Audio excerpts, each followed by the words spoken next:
Hello, this is Kirsteen's Aesthetic Art and Travel, and I'd like to do a tutorial on how to draw hands.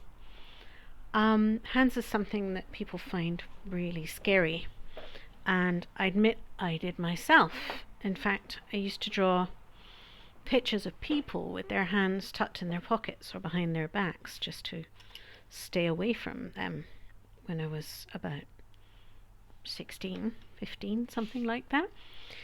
And then a very evil art teacher made me draw 50 of them, and after that I've really had no trouble with them ever since. So the first point there is absolutely practice. And sometimes people say, oh, I'm no good at faces, or I'm no good at hands, or I'm no good at color, and you do need to study, find the right information on the subject, and then you need to add to that study looking for yourself and also practice. The good thing about hands is that they usually break down into pretty simple shapes. So here I have anything you want to draw, really, you can break down into shapes. So here I have this kind of 3 basic shapes that they tend to break down into. A couple of rectangles with the narrowed bit. I'm sure they have a proper maths name, and a thumb sticking off the side. If you want to be a little more careful with it, you could say that usually the knuckles curve and the fingers curve, so the shapes are more like this. And in fact, if you're drawing something from a real distance, or particularly painting it, a daub of colour for each of those sections, a slightly darker one there and a lighter one there, and a tiny daub of colour will say hand from a distance. When it's on its side, you still have this kind of usually wider bit and narrower bit effect. And if you bend it, you still end up with these sort of 2 shapes like this, and then the thumb sticking over the top. So these are basic starting points. I recommend the drawing 50 idea, because you will find that the level of observation and practice comes up massively. So you can draw your own hand. I'm left-handed, so I would draw my right hand. Obviously you can do it the other way around, and I would start with the most easy flat hand position and then do lots of others.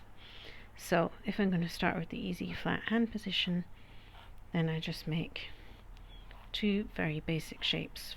I have a finger area and I have a hand area, and then a 3rd basic shape makes a thumb area, and it already has a bit of a feel for a hand.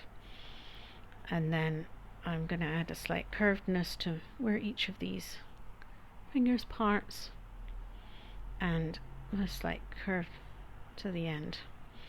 This is about the same size as this. This is about the same size as this, roughly, loosely. Any rule like that is always subject to observation. So you have these art rules, and then if you find that you look, and in this case it's different, or even you choose to make it different because it suits your message better, go ahead and do it. Now I'm just going to draw the fingers close together and the hand from straight above, and then you get into where are the knuckles.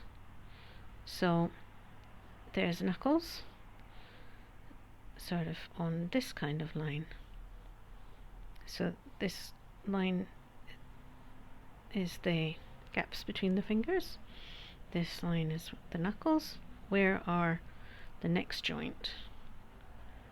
They're sort of on a line like this. My pinky is quite separate. I'm going to make this a bit wider. As I say, observation. I'm changing this now that I'm observing from the original. You know, these 2 shapes give you a starting point, but observation gives you what you really want to know. So as you can see, the thumb is not right at the bottom of this, but there is this big fleshy bit here. The top of the thumb goes a bit past these knuckles, but not as past as I've got it. And I would say this is a bit thicker, more like coming down like that. It's starting to look less like a block hand shape and more like my hand based on some observation. Right, so I know where the knuckles are. Let's divide up the fingers. So divide that up. Divide that up. Divide that up.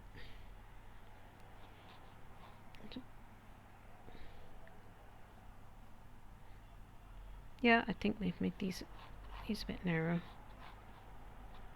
This is getting confusing now. So I'm using that line, I'm using that line, and whatever's left for the pinky finger. Let's figure out how wide this is. So while I like to leave a lot of guidelines behind while I'm drawing and rub them out afterwards, or even not at all if I like them, I don't like to draw so many different guidelines that I don't know which one I'm actually following. So at that point it gets to be rubbing it out. I'm not one of these artists who believes you should never ever use a rubber. I think that's a bit extreme, but try not to constantly rub out everything you do the moment after you've done it. Try not to be, you know, here I am rubbing out guidelines, but I'm not going to rub out every blooming thing the moment you've done it. Obviously drawing in itself is kind of a lie, because you're creating outlines where actually solid areas of colour or blocks of colour exist. So when you're painting you put in the whole object, but when you're drawing you're actually outlining something that doesn't really have an outline. So then you can get into observation. You can look at, now that you know where the knuckles are, there's the second joint. I think the finger's a bit longer. Put in the nail. So it's a case of, you can put in this nail. It's a case of go around and observe, observe, observe. Now when you're drawing, I've said this before in tutorials, but it bears saying again and again, don't think of drawing as making lines. Think of drawing as looking. Making lines is something that you do less of than the looking. So look, look, look, make a little line. Look, look, look, make a little line. If in doubt, look. If your drawing is going wrong, look. Compare one thing to another. I think these fingers are awful short compared with this hand. I've got first joint, second joint. I think this bit's gotten a bit short. So when you're looking, you can correct things. If the nail starts more like here, yeah, that looks better to me. So you can correct things, you can look, but you've got some basic shapes to put in to give you the start. And I don't think this one was so wrong. I think it's just that one was much longer now that I compare them. So everybody with length of fingers is quite different. You can have these long, slim, elegant hands, or and they can be more wrinkly. So these are points that there isn't really a rule for. It comes back to observation. How wrinkly are your hands? How long are their nails? I keep mine really short, and I can make pottery and jewellery easily like that. But my daughter, for example, has elegant long nails. So you get this line of where the knuckles are, in my case, it's quite slopey down like that. I mean this line. Actually, this one too. So people have slightly different shaped hands. Anyway, it's starting to take shape. So you get the idea. The idea is use the basic guidelines to give you some kind of idea where things are going to go, and then go into observation. And once you're in observation. You're just looking, making a little mark, looking, maybe making some correction, looking. And I highly recommend a whole lot of practice. I'm actually realizing that I'm very out of practice compared with when I did 50 hands, and I'm actually finding this quite difficult compared with how I had got straight after that. So I should definitely take my own advice there. I've got to draw a few more hands in the near future. The good thing is that you're never going to be short of a model with a hand, so you can practice gripping different things. You still end up with this sort of basic shapes there, as you can see, that basic one, but the second basic shape's gotten all folded over, and the thumb across there. So if you look, the pen is coming more or less straight through all this, and then so the second basic shape is so broken up from that it's almost not worth drawing that bit in, but you could do. It's broken up into this kind of thing. So then you've got a finger facing almost right to you, and a finger with a knuckle here. You find those, not knuckle, the second joint, there's the knuckle. You find those joints that will really help you get them in the right place. You can draw them in as circles like this, and then you can draw in the nail as another circle if you want. That will really help you. Once you've really gotten where they are, everything else should follow from that quite nicely.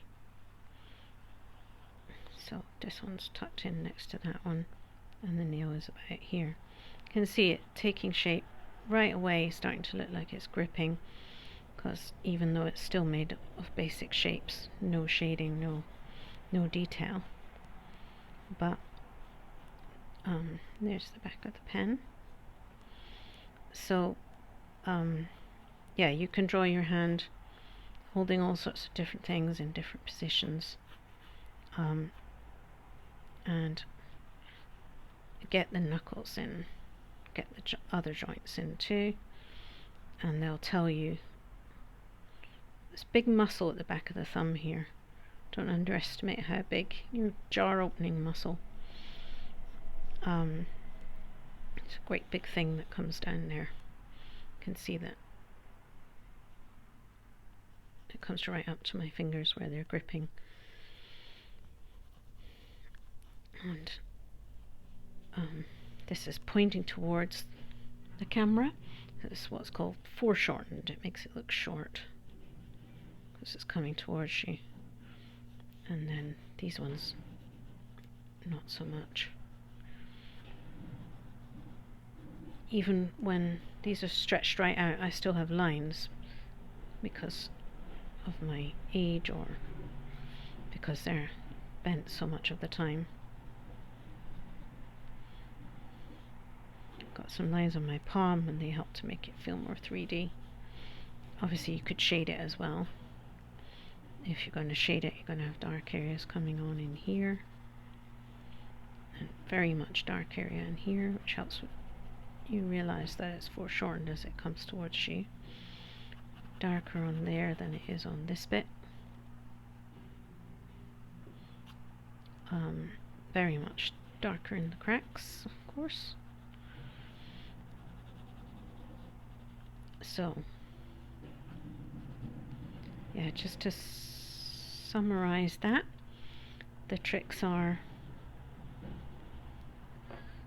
look for these overall shapes, and then really get down where are all the joints. Draw them in as little circles, and then don't be afraid of hard things like hands, faces, things that have a reputation for being hard. Sometimes they're not actually any harder than something you might be good at. It's just that you haven't practiced them or you've been told they're hard. you know, people ask me, oh, how do you draw like that? And I say, well, you know, 40 years of practice. And then they sort of say, oh, you must have such an amazing God-given talent. You're so fortunate. And I say, well, yes, and 40 years of practice. And oh gosh, your mum's an artist, isn't she? And so is your dad and your big brother. You really, you know, inherited that family gene. You know, you were lucky to get that artistic gene.